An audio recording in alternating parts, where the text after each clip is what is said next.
Hello everyone, welcome back. हम अपना pharmaceutics 1 chapter number 2 introduction of pharmacopoeias देख रहे थे। लास्ट क्लास में हमने फार्माकोपिया की हिस्ट्री देखी थी, इंडियन फार्माकोपिया की हिस्ट्री देखी थी, ठीक है। एंड फिर उसके अंदर हमने first edition of Indian pharmacopoeia देखा था। तो यहाँ आज हम स्टार्ट करेंगे second edition of pharmacopoeia, specially Indian pharmacopoeia, IP जिसकी हम शॉर्ट फॉर्म में लिखते हैं, ठीक है। ये हमारा आया था 1966 में, फर्स्ट एडिशन हमारा 1955 में आया था, देन 1966 में सेकंड एडिशन आया था। जब सेकंड एडिशन आया है तो कुछ चेंजेस के साथ तो आया होगा जरूर। अब वो चेंजेस देखते हैं क्या क्या थे। सबसे पहली बात, जो टाइटल थे मोनोग्राफ के वो लैटिन टू इंग्लिश में चेंज हो गए। हमने पहले पढ़ा था कि जिसके मोनोग्राफ थे ना वो लैटिन लैंग्वेज में लिखे गए थे, उसके नीचे एब्रिविएशन भी थी, इंग्लिश में भी थे, लेकिन जितने भी और मोनोग्राफ थे तो उनको किस लैंग्वेज में चेंज कर दिया गया, Latin to English. Title words transport to give name of drug first. अब जो टाइटल्स थे, है ना, जो ड्रग्स के नाम थे, जो उनके टाइटल थे, उनको पहले कैसे लिखा जाता था, एग्जाम्पल से समझते हैं। इंजेक्शन ऑफ अमाइनोफाइलिन, पहले इस तरह से लिखा जाता था, लेकिन इस फॉर्म को ट्रांसपोज कर दिया गया, चेंज कर दिया गया। उसके बाद में क्या लिखा गया, अमाइनोफाइलिन इंजेक्शन, मीन्स ड्रग को पहले रखा गया, ड्रग का नाम पहले रखा गया। एक ये चेंजेस किया। Second is doses expressed in metric system only. पहले में फर्स्ट एडिशन में डोजेस को मेट्रिक और एम्पेरिकल सिस्टम दोनों में रखा गया था, लेकिन अब डोजेस को सिर्फ और सिर्फ मेट्रिक सिस्टम में ही रखा गया। Solubility expressed in parts of solvent per unit part of solute. Solubility को एक्सप्रेस करने के लिए solvent per unit part of solute की हेल्प ली गई। जैसे पहले तो क्या था, जो भी सोल्युबिलिटी नहीं पता थी, जिसकी हमें सोल्युबिलिटी अच्छे से नहीं पता थी, उसको हम partially soluble, freely soluble, sparingly soluble ऐसे लिखते थे। लेकिन अब इसको solvent per unit of solute में हम कैलकुलेट करने लग गए। जो प्रिपरेशन है ड्रग्स की वो इमीडिएटली कब लिखी गई, मोनोग्राफ ऑफ पेरेंट ड्रग। कोई भी पेरेंट ड्रग है उसका मोनोग्राफ लिखा गया है, उसके जस्ट बाद में ही प्रिपरेशन लिखी गई है। Next, test of sterility modified to provide detection of fungi in addition to aerobic and anaerobic bacteria. Means क्या, पहले में क्या था, सिर्फ जो स्टेरिलिटी का टेस्ट है, टेस्ट ऑफ स्टेरिलिटी है, सिर्फ एरोबिक और एनारोबिक बैक्टीरिया के लिए था, लेकिन अब वो फंगस के लिए भी हो जाएगा।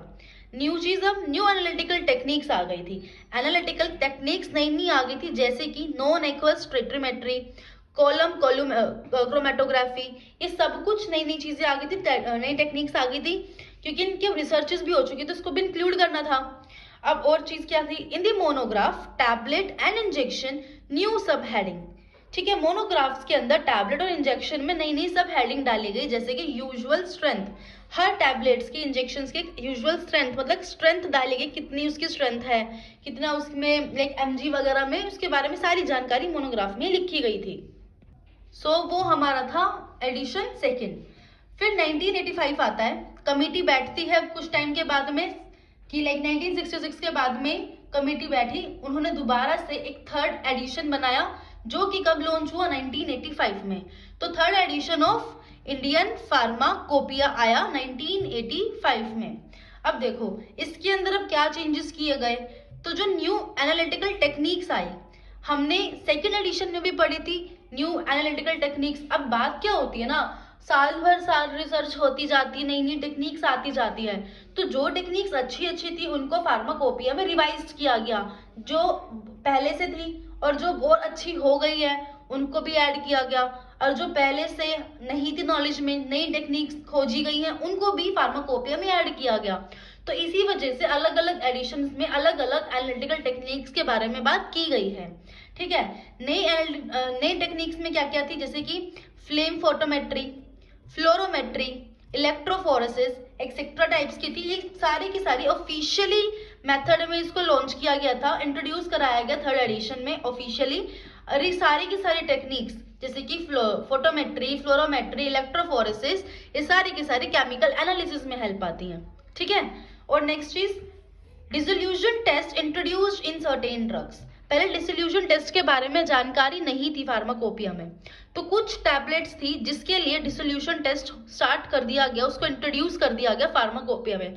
डिसोल्यूशन टेस्ट पता है ना क्या होता है, कि लाइक कोई भी टैबलेट है वो कितना टाइम ले रही है डिसोल्व होने में, तो इसलिए उसको डिसोल्यूशन टेस्ट करते हैं। जब हम अपने लैब के अंदर टैबलेट बनाते हैं ना, अपनी एक्टिविटीज करते हैं, लैब में प्रैक्टिकल्स करते हैं, तब हम उसका एक डिसोल्यूशन टेस्ट भी करते हैं कि जो हमने कंप्रेस्ड मेथड से, जिस भी मेथड से एक टैबलेट बनाई है, वो कितनी जल्दी डिसॉल्व हो रही है। तो उसको डिसोल्यूशन टेस्ट करना जरूरी होता है, टाइम कैलकुलेट करते हैं वहां पे हम।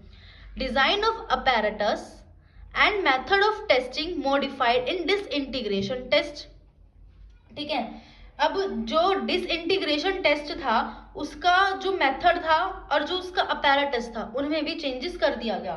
ठीक है, तो डिसोल्यूशन टेस्ट में भी चेंजेस करे और डिसइंटीग्रेशन टेस्ट में भी चेंजेस करे गए। डिसोल्यूशन टेस्ट क्या था कि कितना जल्दी डिसॉल्व हो रहा है, डिसइंटीग्रेशन टेस्ट क्या था कितनी जल्दी टैबलेट खुल रही है, अपने आप में जितने भी बाइंडिंग एजेंट है ना वो अपने आप में डिसइंटीग्रेट कर रहे हैं, वो खुल रहे हैं। तो डिसोल्यूशन और डिसइंटीग्रेट में कंफ्यूज मत होना, दोनों अलग अलग चीज होती है। ठीक है, डिसोल्यूशन टेस्ट में नाम ही डिसॉल्व समझ आ रहा है कि घुलना। ठीक है, हमारा चाहे जीआईटी में घुलना है, कहीं भी हमारी बॉडी के जिस भी ऑर्गन के अंदर टैबलेट का असर करना है वहां कितनी जल्दी डिसॉल्व हो रही है, और डिसइंटीग्रेट में टैबलेट कितनी जल्दी खुल रही है। ठीक है ना, क्योंकि मान लो आप कोई भी एक सॉलिड फॉर्म में टैबलेट लोगे ना, उस सॉलिड फॉर्म से तो उसको एक अपनी लिक्विड फॉर्म में, या फिर मैं ऐसे बोलूं कि एक बाइंडिंग है, टाइट बाइंडिंग है, उसको एक छोटे छोटे पार्टिकल्स में कन्वर्ट होना जरूरी है। तो दिस इज डिसइंटीग्रेशन।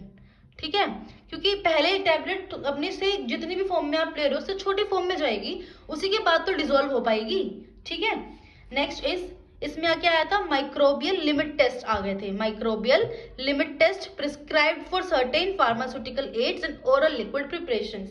तो कुछ फार्मास्यूटिकल एड्स के लिए और कुछ ओरल लिक्विड प्रिपरेशंस के लिए माइक्रोबियल लिमिट टेस्ट डाले गए थे। ठीक है, सम ड्रग्स रीनेम्ड, लाइक कुछ ड्रग्स का दोबारा से नामकरण किया गया। ठीक है, रीनेम्ड कर दिया गया, जैसे क्या, एसिटाइल सैलिसिलिक एसिड, जिसको आज हम एस्पिरिन पढ़ते हैं, है ना।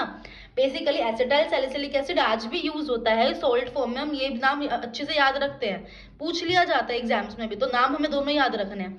लेकिन थर्ड एडिशन में एसिटाइल सैलिसिलिक एसिड को एस्पिरिन नाम कर दिया गया था। अब इसके अंदर थर्ड एडिशन में गैस क्रोमेटोग्राफी, ये वाला मेथड भी रिकॉग्नाइज करा गया। किस लिए, determination of alcohol concentration, alcohol की कंसंट्रेशन जानने के लिए गैस क्रोमेटोग्राफी का यूज भी किया गया, ये वाला मेथड आ गया था। और भी बहुत सारे चेंजेस होते हैं, मैंने कुछ इंपॉर्टेंट लिखते हैं, अगर एग्जाम्स में आता है आपको इसमें से हेल्प मिल जाएगी और नॉलेज के लिए भी काफ़ी अच्छा ही है। सो हम अपनी नेक्स्ट वीडियो में देखेंगे इसका 4th 5th एडिशन के बारे में, क्योंकि अमेंडमेंट भी बहुत सारी हुई थी इनके बीच में। सो हम अलग अलग एडिशन की जानकारी अलग अलग तरीके से करेंगे। सो तब तक के लिए bye bye, kindly like share and subscribe my channel, bye.